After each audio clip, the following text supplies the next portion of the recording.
Hoje vai ser um tipo de pré-estreia. Quantos de vocês gostam de ir em pré-estreia de cinema? Eu também gosto. Eu lembro aí que em alguns filmes em especial, né? Eu sempre estava ali na pré-estreia, nos filmes do Matrix, nos filmes da Marvel, que eu gosto um pouquinho. Eu sempre procuro ir na pré-estreia, né? E hoje nós vamos ter aquilo que nós chamamos de pré-estreia da nossa série Semeando para a Eternidade.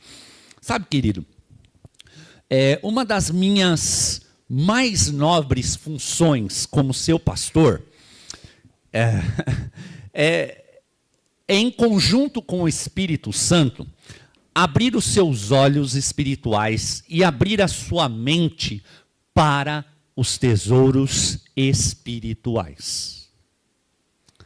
Então, como seu pastor, um dos meus deveres é proporcionar para você visão do reino. Você já entrou no reino dos céus.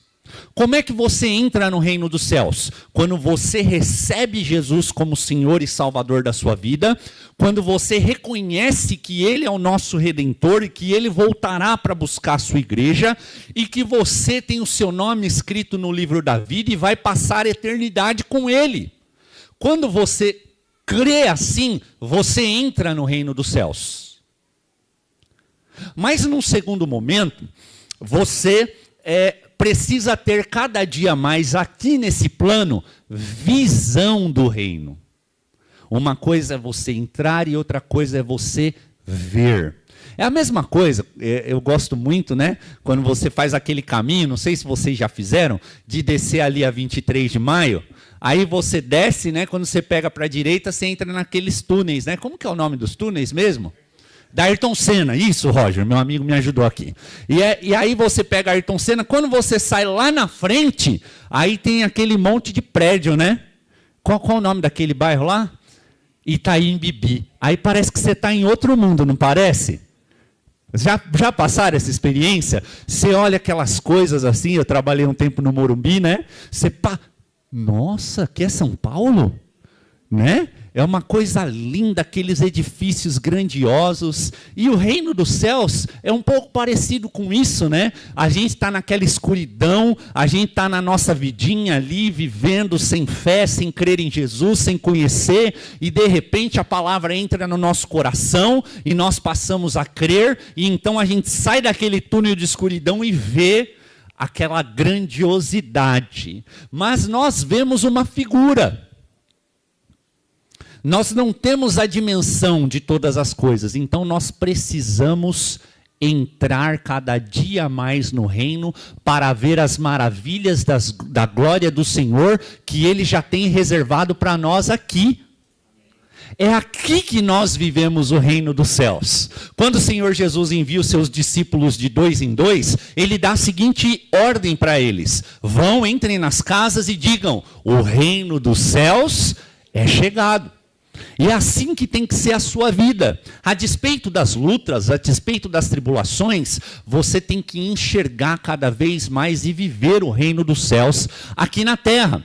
Olha o que a palavra de Deus fala lá em 2 Coríntios, capítulo 4, quando o apóstolo Paulo escreve aos nossos irmãos lá da igreja de Coríntios, no verso 1, ele declara o seguinte: por isso, tendo este mistério segundo a misericórdia que nos foi feita, não desfalecemos. Antes, rejeitamos as coisas que por vergonha se ocultam, não andando com astúcia nem falsificando a palavra de Deus. E assim nos recomendamos a consciência de todo homem na presença de Deus pela manifestação da verdade.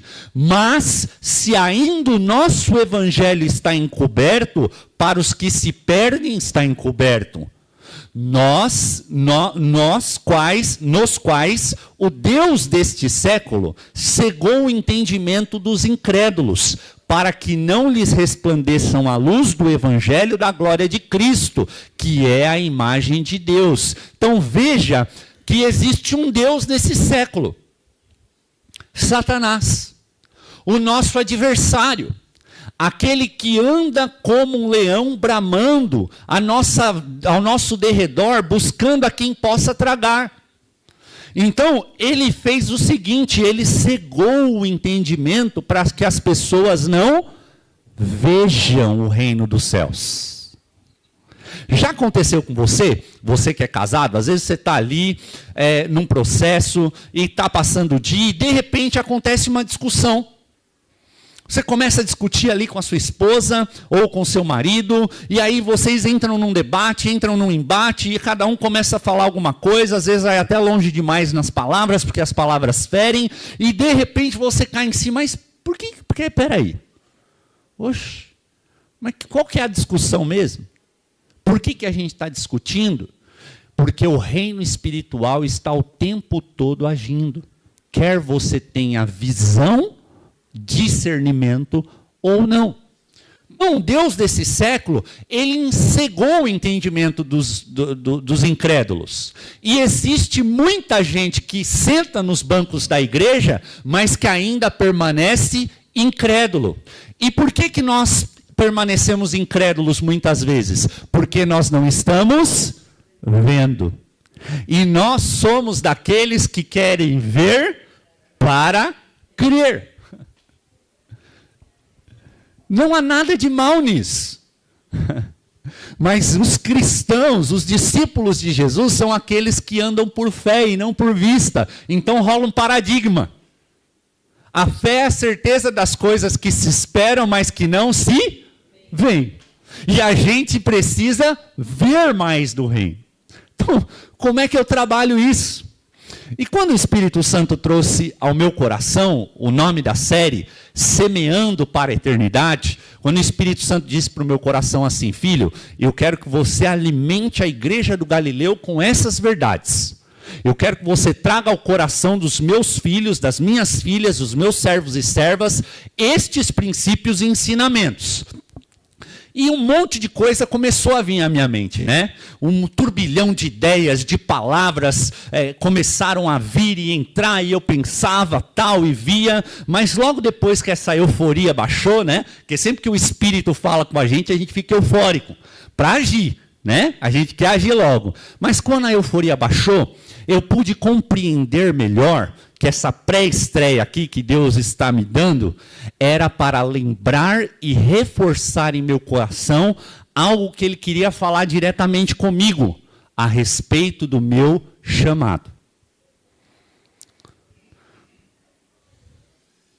Qual é o seu chamado?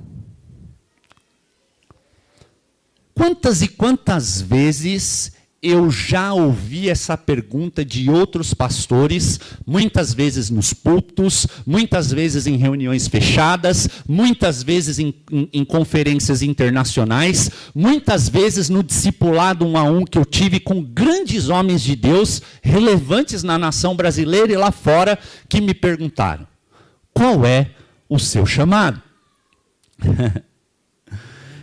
Parece que essa pergunta é muito simples, querido, mas acredite, ela não é.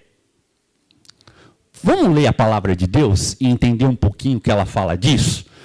1 Coríntios capítulo 2, do verso 6 ao verso 16, eu estou construindo com você uma tese, uma linha de raciocínio, para que no final você saia dessa ministração com seu coração pulsando, com seu coração cheio de fé, cheio de desejo de servir ao Senhor. Então, 1 Coríntios, capítulo 2, do verso 6 ao 16, o apóstolo Paulo escreve a esses irmãos preciosos a respeito da sabedoria do Espírito.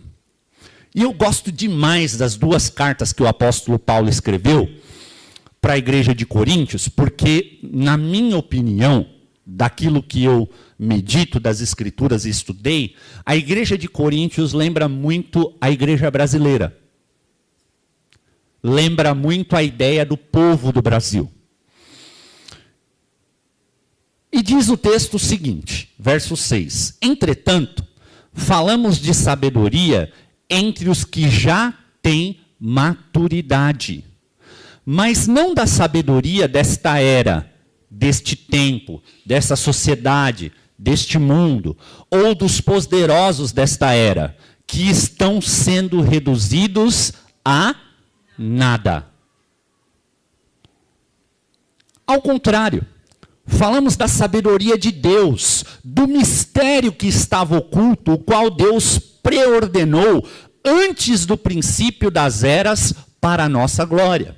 Nenhum dos poderosos dessa terra o entendeu, pois, se o tivesse entendido, não teriam crucificado o Senhor da glória. Todavia, como está escrito, olho nenhum viu, ouvido nenhum ouviu, mente nenhuma imaginou que Deus preparou para aqueles que o amam. Para um pouquinho agora, feche teus olhos, coloca a mão aí na sua testa. Ouve isso.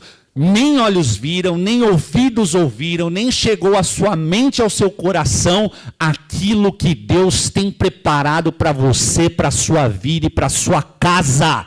E Ele vai cumprir aquilo que Ele chamou você para fazer, querido. Verso 10, mas Deus o revelou a nós, por meio do Espírito. Nós quem? Nós quem? Os filhos.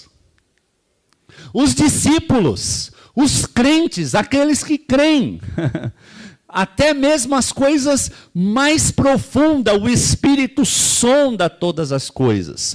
Pois quem conhece os pensamentos do homem, a não ser o Espírito do homem que nele está?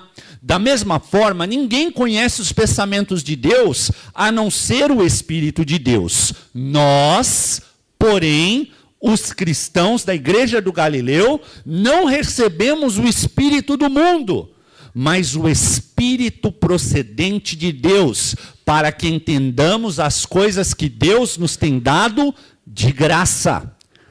Verso 13, delas também falamos, não como palavras ensinadas pela sabedoria humana, mas com palavras ensinadas pelo Espírito, interpretando verdades espirituais para os que são espirituais.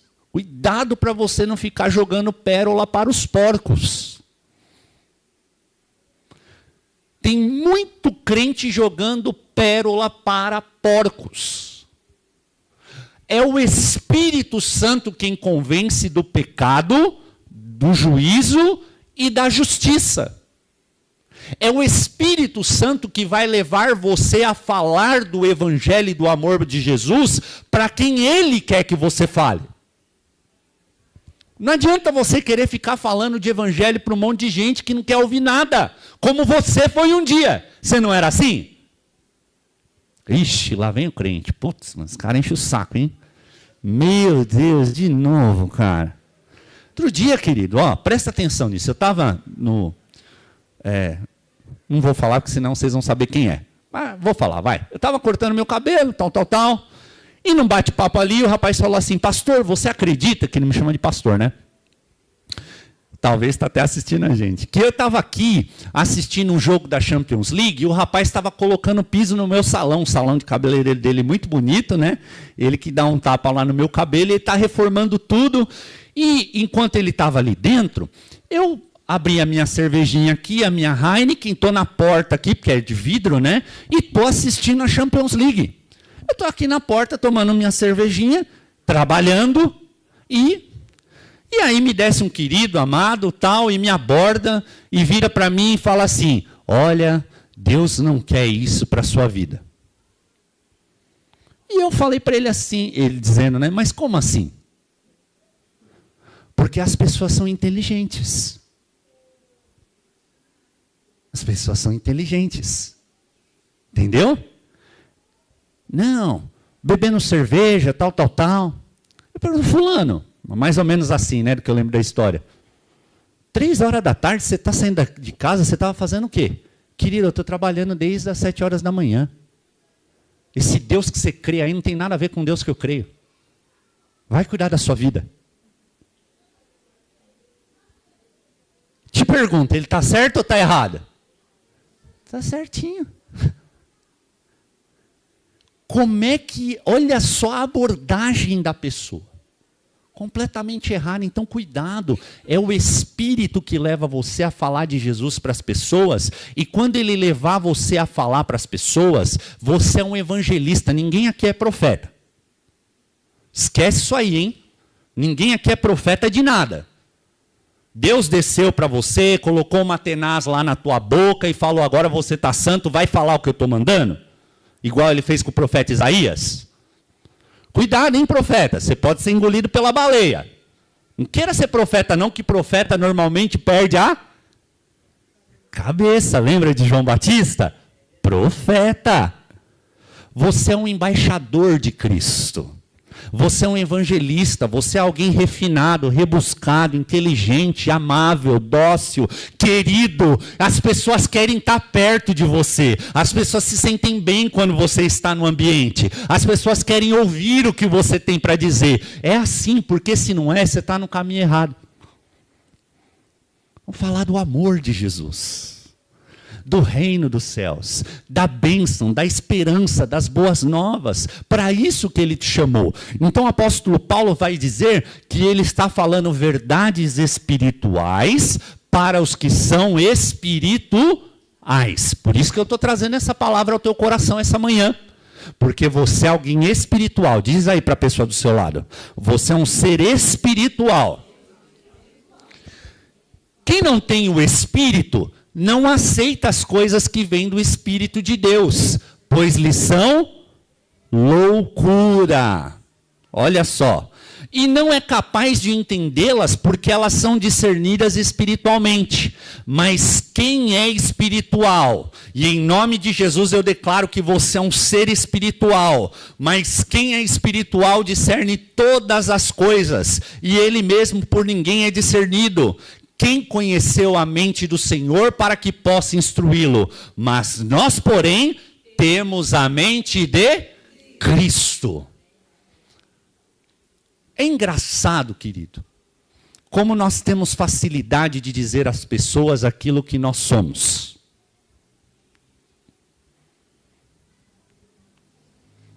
Não, eu sou budista.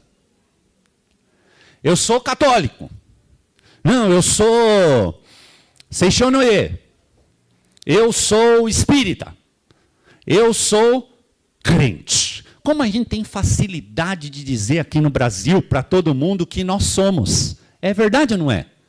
Você já ouviu isso de alguém? Você já falou isso para alguém?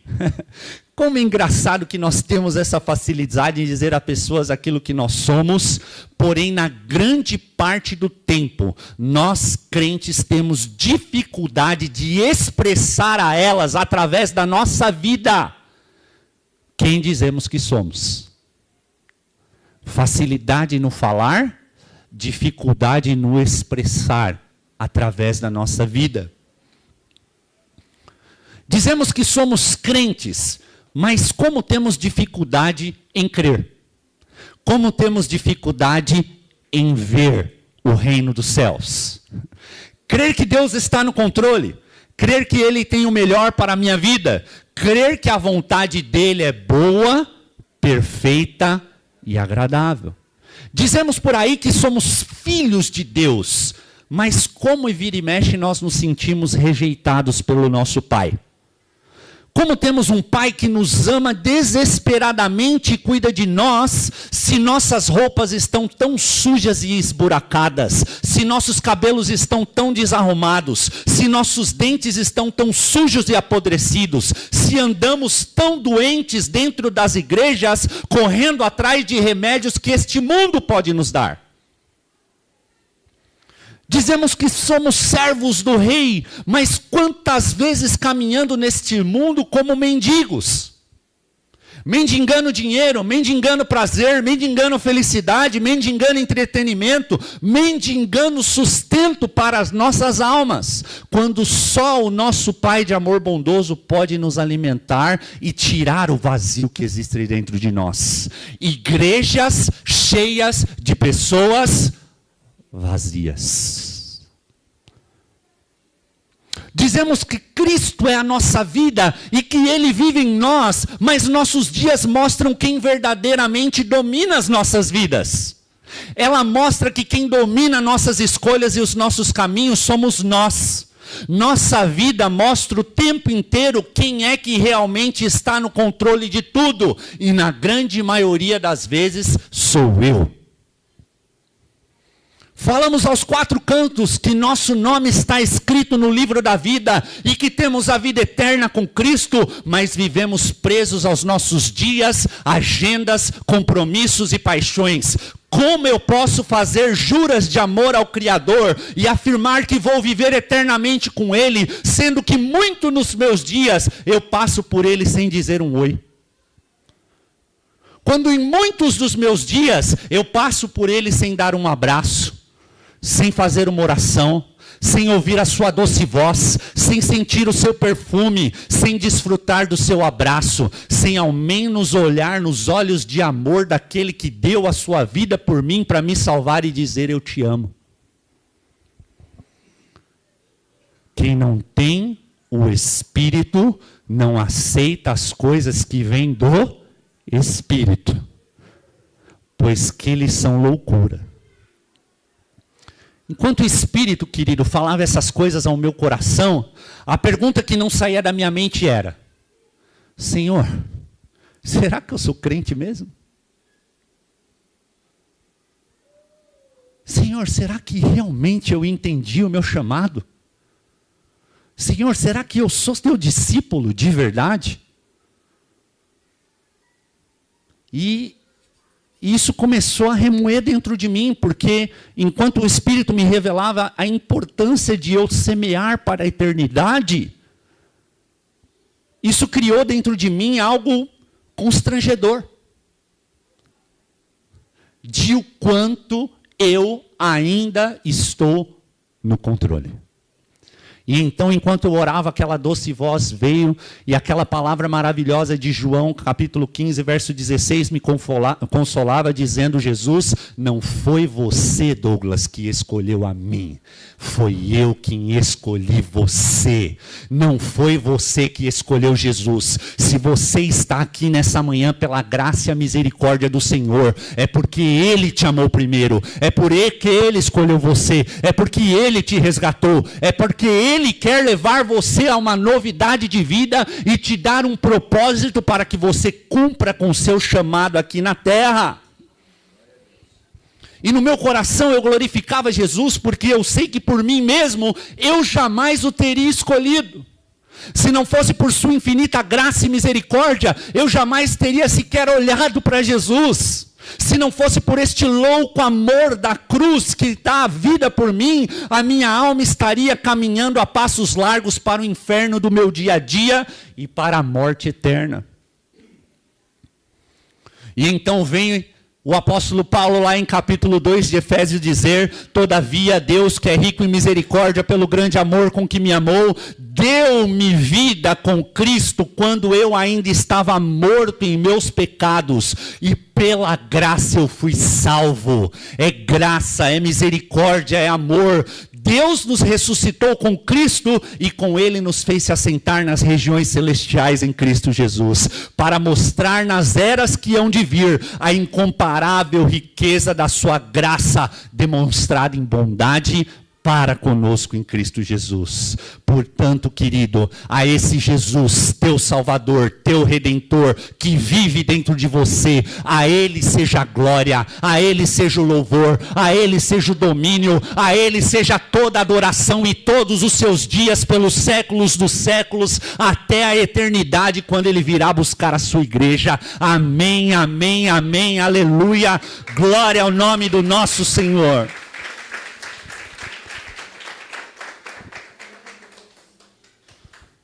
Então,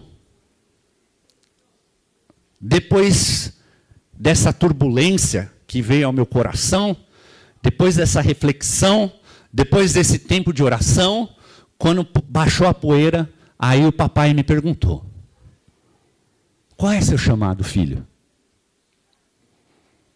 Qual é o seu chamado?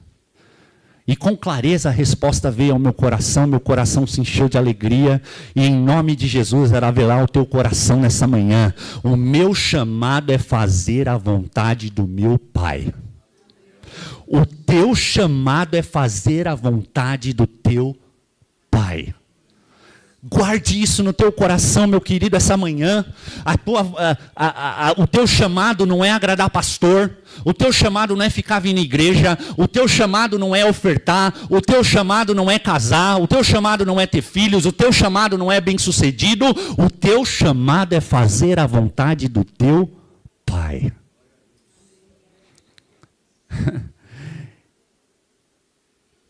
Ainda que ela custe aquilo que eu mais quero.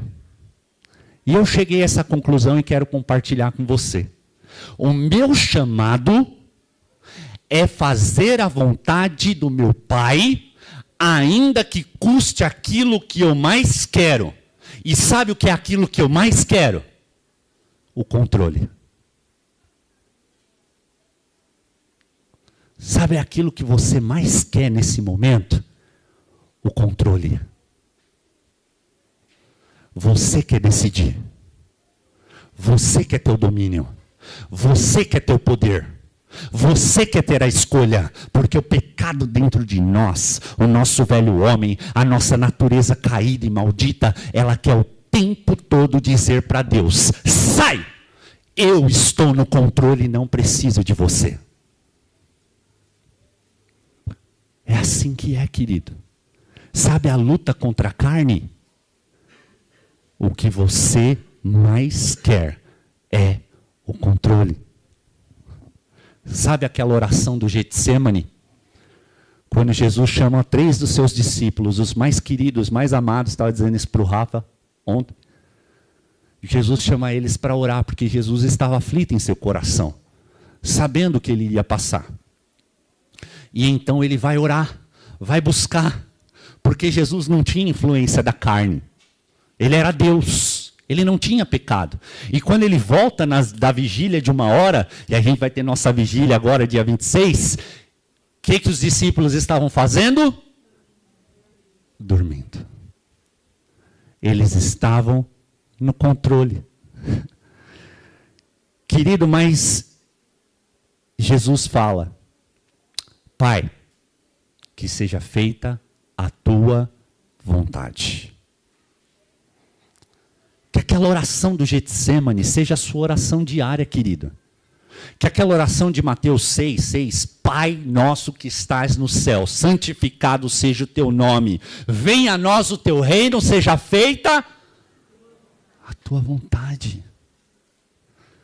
Pai, que seja feita a tua vontade. Você, querido, você que está aí dentro desse carro da vida, por que você ainda está no controle? Por que você ainda está no volante da tua vida?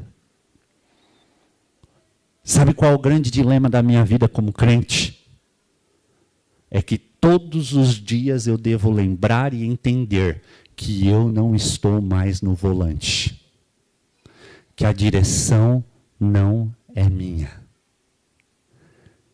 Sabe, muitas vezes a gente passa por aquela experiência que alguns devem ter passado, né, Lu, Cleiton? Que você vai tirar a carta de habilitação. Eu e a Lu não, passamos na primeira. Mas você chega lá para tirar a habilitação e você está com aquele homem dentro do carro e ele não fala nada. Vocês já repararam que ele não fala nada? Deus é assim também. Ele não fala nada. Ele vai deixando. E aí você vai fazendo percurso. Tá, percurso, vira para a direita, dá a seta, vai. E aí daqui a pouco você vai para a baliza. E aí quando chega na baliza você erra.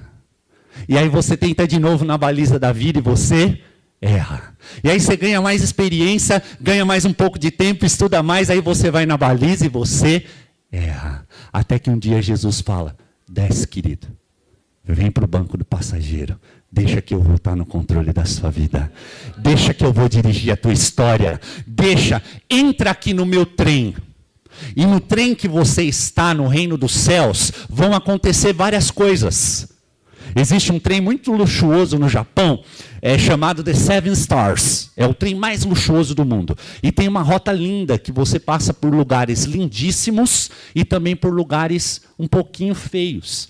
E eu imaginei a minha vida assim, que eu estou dentro do trem e Jesus é o piloto. E eu sei o destino onde eu vou chegar. Eu vou viver as minhas experiências dentro do trem. Eu vou ver coisas bonitas, eu vou ver coisas maravilhosas, eu vou experimentar coisas boas, mas eu também vou experimentar coisas ruins. Mas eu tenho a certeza de que o trem vai chegar no destino. E o destino do trem da tua vida é a eternidade com Cristo Jesus. Lá não haverá choro nem ranger de dente. Lá nós reinaremos com Ele para toda a eternidade. E vai valer a pena tudo que você deixou de dirigir e controlar nesses dias. Sai do controle. Qual é o seu chamado? Curva a sua fronte, feche seus olhos.